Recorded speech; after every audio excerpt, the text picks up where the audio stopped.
çaryanları şadlık şoğuna beslep, koca köpet dağı dursun eteklep, 5 vilayeti bir başa cemlep, yeryüzüne yalkım satyan Aşgabat. Toyları ulaşyar ulu toyların, bak etilyer, nur etilyer günlerin. Bugün sen sanına hayrar dillerim, yeryüzüne nusha gözel Aşgabat.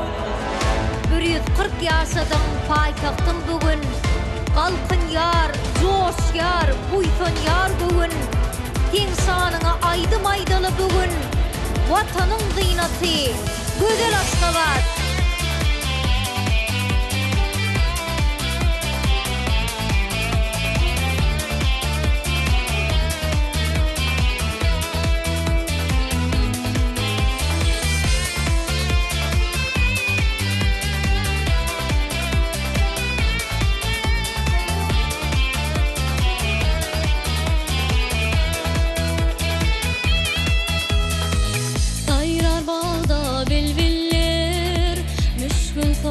Elvan güller, nur etil yer her güller, ak şehrim Aşgabat.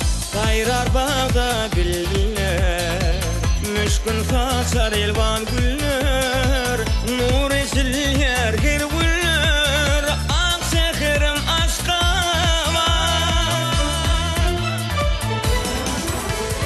Ak binalar nuru saçar,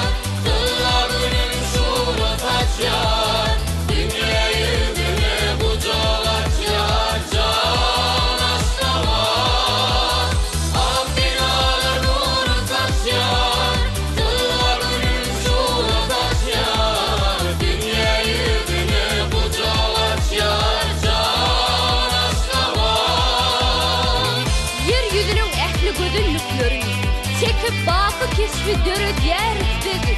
Vatanım görkana, yurdumuz abat, vasfını edyeriz, gözel Aşgabat.